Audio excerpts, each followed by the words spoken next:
ನಮಸ್ಕಾರ, ನೀವು ನೋಡ್ತಾ ಇದ್ದೀರಾ ನ್ಯೂಸ್ 18 ಕನ್ನಡ ಡಿಜಿಟಲ್. ನಾನು ಮಂಜುನಾಥ್ ಚಂದ್ರ. ಪ್ರತಿ ಸರಿ ಸುದ್ದಿ ಅಂತ ಈ ರೀತಿ ಕೂಡ ಒಂದು ರೀತಿ ಸುದ್ದಿಯನ್ನ ತಂದಿರ್ತಕ್ಕಂಥದ್ದು. ಅದೇನಪ್ಪಾ ಅಂತಂದ್ರೆ ನಟಿ ರನ್ಯಾ ರಾವ್ ಅರೆಸ್ಟ್ ಆಗಿರೋ ಬಗ್ಗೆ ಸುದ್ದಿಯನ್ನ ಹೊತ್ತು ತಂದಿರ್ತಕ್ಕಂಥದ್ದು. ನಿಜಕ್ಕೂ ಕೂಡ ರನ್ಯಾ ರಾವ್ ಯಾರು, ಆಕೆ ಅರೆಸ್ಟ್ ಆಗಿದ್ದಾದ್ರೂ ಹೇಗೆ, ಆಕೆ DRI ಬಲೆಗೆ ಬಿದ್ದಿದ್ದಾದ್ರೂ ಹೇಗೆ, ಇದೆಲ್ಲವನ್ನು ಕೂಡ ಹೇಳ್ತಾ ಹೋಗ್ತೀವಿ. ಇಂಚಿಂಚಾಗಿ ಮಾಹಿತಿಯನ್ನ ನೀಡ್ತಾ ಹೋಗ್ತೀವಿ ಈ ಒಂದು ಡಿಜಿಟಲ್ ಅಲ್ಲಿ. ಎಸ್, ರನ್ಯಾ ರಾವ್ ನಟಿ, ಮೂಲತಃ ಈಕೆ ಬೆಂಗಳೂರಿನವರು. ಜೊತೆಗೆ ಈಕೆಯ ತಂದೆ ಅಂದ್ರೆ ಮಲ ತಂದೆ ಬಂದು IPS ಆಫೀಸರ್ ಆಗಿರ್ತಕ್ಕಂಥದ್ದು. ಜೊತೆಗೆ ರನ್ಯಾ ರಾವ್ ನಟಿ ಗೋಲ್ಡನ್ ಸ್ಟಾರ್ ಗಣೇಶ್ ಜೊತೆಗೆ ಕೂಡ ಅಭಿನಯಿಸಿರ್ತಕ್ಕಂಥದ್ದು. ಜೊತೆಗೆ ಬೇರೆ ಬೇರೆ ನಟರ ಜೊತೆ ಕೂಡ ಅಭಿನಯಿಸಿರ್ತಕ್ಕಂಥದ್ದು. ಇನ್ನು ಇದೇ ವಿಚಾರವಾಗಿ ಬರೋದಾದ್ರೆ ಹೋದ್ರೆ, ಈಕೆ ದುಬೈಯಿಂದ ಸುಮಾರು 14 kg ಚಿನ್ನವನ್ನ ತನ್ನ ಜಾಕೆಟ್ ಅಂದ್ರೆ ಏನ್ ಧರಿಸ್ಕೊಂಡಿರ್ತಾರಲ್ಲ ಅದರಲ್ಲಿ 14 kg ಚಿನ್ನವನ್ನ ತಗೊಂಡು ಬೆಂಗಳೂರಿಗೆ ಬರ್ತಾ ಇರ್ತಕ್ಕಂಥದ್ದು. ಕೇವಲ ಚಿನ್ನವನ್ನ ಮಾತ್ರ ತಗೊಂಡ್ ಬರ್ತಾ ಇರ್ತಾರಲ್ಲ, ಈಕೆ ದುಬೈಯಲ್ಲಿ ರಿಯಲ್ ಎಸ್ಟೇಟ್ ಕಚೇರಿ ಕೂಡ ಇದೆ ಅಂತ ಹೇಳಿ ಈಕೆ DRI ಅಧಿಕಾರಿಗಳ ಮುಂದೆ ಒಪ್ಕೊಂಡಿರ್ತಕ್ಕಂಥದ್ದು. ಇನ್ನ DRI ಅಂತಂದ್ರೆ ಡೈರೆಕ್ಟರ್ ಆಫ್ ರೆವಿನ್ಯೂ ಇಂಟೆಲಿಜೆನ್ಸ್ ಅಂತ ಹೇಳಿ ಅಧಿಕಾರಿಗಳು, ಇವರ ಕಚೇರಿ ಬಂದು ಹೆಣ್ಣೂರು ಪೊಲೀಸ್ ಠಾಣೆಯಲ್ಲಿ ವ್ಯಾಪ್ತಿಯಲ್ಲಿ ಇರ್ತಕ್ಕಂಥದ್ದು. ನಟಿ ರಮ್ಯಾ ರಾವ್ ಈಕೆ ಸಾಕಷ್ಟು ಬಾರಿ ದುಬೈ, ಅಮೆರಿಕ, ಮಲೇಷ್ಯಾ ಈ ರೀತಿಯಾಗಿ ಹೋಗಿ ಕೂಡ ಬರ್ತಾ ಇರ್ತೀನಿ ಅಂತ ಹೇಳಿ DRI ಅಧಿಕಾರಿಗಳ ಮುಂದೆ ಹೇಳ್ಕೊಂಡಿರ್ತಕ್ಕಂಥದ್ದು. ಕಳೆದ ಸೋಮವಾರ ಕೂಡ ಇದೇ ರೀತಿಯಾಗಿ ನಟಿ ರಮ್ಯಾ ರಾವ್ ದುಬೈಯಿಂದ ಬೆಂಗಳೂರಿಗೆ ಬರ್ತಾ ಇರ್ತಾರೆ. ಬಂದು ರಾತ್ರಿ ಸುಮಾರು 10:30-11 ಗಂಟೆಗೆ DRI ಅಧಿಕಾರಿಗಳ ಬಲೆಗೆ ಬೀಳ್ತಾಳೆ. ಅಂದ್ರೆ DRI ಅಧಿಕಾರಿಗಳಿಗೆ ಮಾಹಿತಿ ಬಂದಿರುತ್ತೆ ಏನಪ್ಪಾ ಅಂತಂದ್ರೆ, ನಟಿ ರಮ್ಯಾ ರಾವ್ ಏನಿದ್ದಾರೆ ಈಕೆ ದುಬೈ ಹಾಗೂ ಬೇರೆ ಬೇರೆ ದೇಶಗಳಿಂದ ಹೋಗಿ ಸಾಕಷ್ಟು ಒಂದು ಚಿನ್ನವನ್ನ ತಗೊಂಡು ಬೆಂಗಳೂರಿಗೆ ಬಂದು ಕಡಿಮೆ ಬೆಲೆಗೆ ಮಾರ್ತಾ ಇರ್ತಾರೆ ಅಂತ ಹೇಳಿ ಒಂದು ಮಾಹಿತಿ ಸಿಕ್ಕಿರ್ತಕ್ಕಂಥದ್ದು.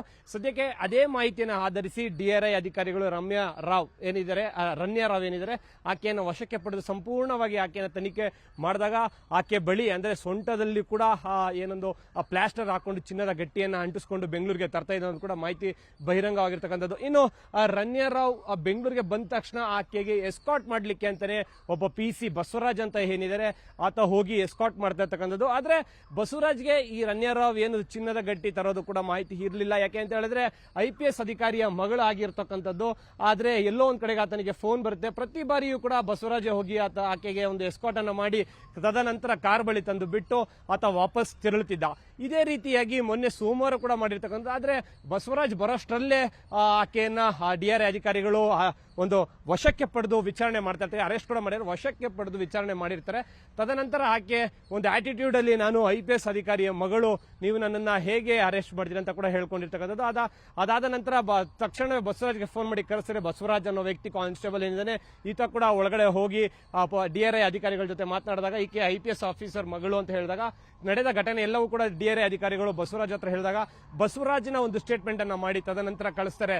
ಅದಾದ ನಂತರ DRI ಅಧಿಕಾರಿಗಳು ಅವತ್ತು ಏನೊಂದು ರನ್ಯಾ ರಾವ್ನ ವಶಕ್ಕೆ ಪಡೆದು ತದನಂತರ ಕಚೇರಿಗೆ ಕರ್ಕೊಂಡು ಹೋಗ್ತಾರೆ. ಆದ್ರೆ ರನ್ಯಾ ರಾವ್ ಪ್ರಯಾಣ ಮಾಡಿ ನಾನು ಸಾಕಷ್ಟು ಸುಸ್ತಾಗಿನಿ, ದಯವಿಟ್ಟು ನನಗೆ ರೆಸ್ಟ್ ಮಾಡಿ, ಉಳಿದ ಪ್ರಶ್ನೆಗಳನ್ನ ಬೆಳಗ್ಗೆಗೆ ಕೇಳಿ ಅಂತ ಹೇಳ್ತಾರೆ. ಅದಕ್ಕೆ ಒಪ್ಪಿಗೆ ಕೊಟ್ಟಂತ DRI ಅಧಿಕಾರಿಗಳು ಆಕೆಯನ್ನ ರೆಸ್ಟ್ ಮಾಡ್ಲಿಕ್ಕೆ ಬಿಡ್ತಾರೆ. ಆದ್ರೆ ವಿಚಾರ ಏನಂತಂದ್ರೆ, ಮಾರನೇ ದಿನ ಬೆಳಗ್ಗೆ ಒಂದು 8-9 ಗಂಟೆಗೆ ಅಂದ್ರೆ ಮಂಗಳವಾರ ಬೆಳಗ್ಗೆ DRI ಅಧಿಕಾರಿಗಳು ರನ್ಯಾ ರಾವ್ನ ಮನೆ ಏನು UBCT ಬಳಿ ಇರ್ತಕ್ಕಂಥ ಲ್ಯಾವೆಲಿ ರೋಡ್ ಅಂತ ಏನಿದೆ ಅಲ್ಲಿ ಹೋಗಿ ರೈಡ್ ಅನ್ನ ಮಾಡ್ತಾರೆ. ಅಲ್ಲಿ ಸುಮಾರು 2 ಕೋಟಿ ರೂಪಾಯಿ ಅಷ್ಟು ದುಡ್ಡು ಹಾಗೂ ಒಡವೆಗಳು ಕೂಡ ಪತ್ತೆಯಾಗಿದೆ. ಅಂದ್ರೆ ಚಿನ್ನಗಳ ಗಟ್ಟಿಗಳನ್ನ ಪತ್ತೆಯಾಗಿರ್ತಕ್ಕಂಥ ಅದನ್ನ ಬಾಕ್ಸ್ ನಲ್ಲೆಲ್ಲ ತುಂಬಿಕೊಂಡು ರನ್ಯಾ ರಾವ್ ಮನೆಯಿಂದ DRI ಅಧಿಕಾರಿಗಳು ಹೊರಡ್ತಾರೆ. ಅದೆಲ್ಲವೂ ಕೂಡ ನ್ಯಾಯಾಧೀಶರ ಮುಂದೆ ಹೇಳ್ತಾರೆ. ಯಾಕೆ ಅಂತ ಹೇಳಿದ್ರೆ ನ್ಯಾಯಾಧೀಶರು ಆಕೆಯನ್ನ ಒಂದು ಜುಡಿಷಿಯಲ್ ಕಸ್ಟಡಿ ಅಂದ್ರೆ ನ್ಯಾಯಾಂಗ ಬಂಧನಕ್ಕೆ ಕೊಟ್ಟಿರ್ತಾರೆ, ಆದ್ರೆ ಪೊಲೀಸ್ ಕಸ್ಟಡಿಗೆ ಕೊಟ್ಟಿರಲ್ಲ. ಯಾಕೆಂತ ಹೇಳಿದ್ರೆ ಅವತ್ತಿನ ರಾತ್ರಿಯೇ ರನ್ಯಾ ರಾವ್ನ ಅಂದ್ರೆ ಮಂಗಳವಾರ ರಾತ್ರಿಯೇ ಆಕೆಯನ್ನ ಒಂದು ನ್ಯಾಯಾಧೀಶರ ಕೋರ್ಮಂಗಲಲ್ಲಿರ್ತಕ್ಕಂಥ ನ್ಯಾಯಾಧೀಶರ ಮನೆ ಮುಂದೆ ಸಬ್ಮಿಟ್ ಮಾಡಿ ಕಂಪ್ಲೀಟ್ ಆಗಿ ನ್ಯಾಯಾಂಗ ಬಂಧನಕ್ಕೆ ಒಳಪಡಿಸ್ತಕ್ಕಂಥ. ಆದ್ರೆ ಅಂದ್ರೆ ನಿನ್ನೆಲ್ಲ ಮೊನ್ನೆ ಇನ್ನೊಂದು ಡೆವಲಪ್ಮೆಂಟ್ ಏನಪ್ಪಾ ಅಂತಂದ್ರೆ, ಒಂದು ಆಕೆಯನ್ನ ಪೊಲೀಸ್ ಕಸ್ಟಡಿಗೆ ನೀಡಬೇಕು ಅಂತೇಳಿ ಒಂದು ಅರ್ಜಿಯನ್ನು ಹಾಕಿರ್ತಾರೆ DRI ಅಧಿಕಾರಿಗಳು. ಅದೇ ರೀತಿಯಾಗಿ ರನ್ಯಾ ರಾವ್ ಪರವಾಗಿರ್ತಕ್ಕಂಥ ಲಾಯರು ಸಹ ಆಕೆ ಒಂದು ಜಾಮೀನನ್ನ ಅರ್ಜಿಯನ್ನು ಕೂಡ ಹಾಕಿರ್ತಕ್ಕಂಥ. ಎರಡೂ ಕಡೆ ವಿಚಾರಣೆ ಮಾಡಿದಂತ ನ್ಯಾಯಾಧೀಶರು ನಿನ್ನೆ ಅಂದ್ರೆ ಏನೊಂದು ಶುಕ್ರವಾರ ಒಂದು ಮಧ್ಯಾಹ್ನ 2:15 ಒಂದು ಆರ್ಡರ್ ಅನ್ನು ಪಾಸ್ ಮಾಡ್ತಾರೆ. ಏನಂತಂದ್ರೆ ಆಕೆಯನ್ನ 3 ದಿನ ಪೊಲೀಸ್ ಕಸ್ಟಡಿ ಅಂದ್ರೆ DRI ಕಸ್ಟಡಿಗೆ ನೀಡಲು ಕೂಡ ಅನುಮೋದನೆಯನ್ನು ನೀಡ್ತಾ ಇರ್ತಾರೆ.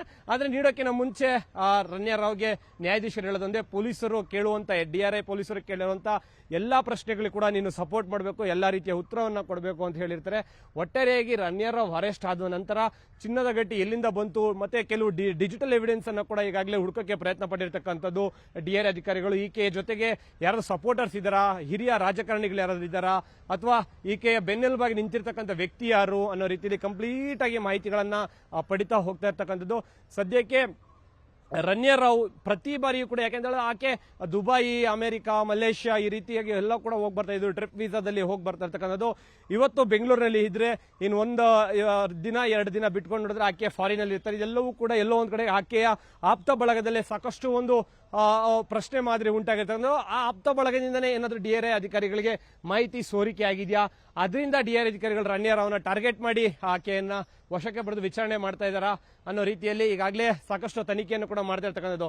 ಇನ್ನು ರನ್ಯಾ ರಾವ್ ನೋಡೋದಾದ್ರೆ ಇನ್ನು 3 ದಿನ ಕಸ್ಟಡಿ ಆದ ಮೇಲೆ DRI ಅಧಿಕಾರಿಗಳು ಕೇಳುವ ಪ್ರಶ್ನೆಗಳೆಲ್ಲದಕ್ಕೂ ಕೂಡ ಉತ್ತರ ಕೊಟ್ಟಿದ್ರೆ ಖಂಡಿತವಾಗ್ಲೂ ಆಕೆಗೆ ಒಂದು ವೇಳೆ ಜಾಮೀನು ಸಿಗಬಹುದು. ಇಲ್ಲ ಅಂತಂದ್ರೆ ಖಂಡಿತವಾಗ್ಲೂ ಮತ್ತೆ ಪೊಲೀಸ್ ಕಸ್ಟಡಿಗೆ ನೀಡುವಂತ ಸಾಧ್ಯತೆಗಳು ಕೂಡ ಕಾಣಿಸ್ತಾ ಇರ್ತಕ್ಕಂಥದ್ದು. ಕ್ಯಾಮ್ರಾ ಪರ್ಸನ್ ಗುರುಶೇಖರ್ ಜೊತೆಗೆ ಮಂಜುನಾಥ್ ಚಂದ್ರ, ನ್ಯೂಸ್ 18 ಬೆಂಗಳೂರು.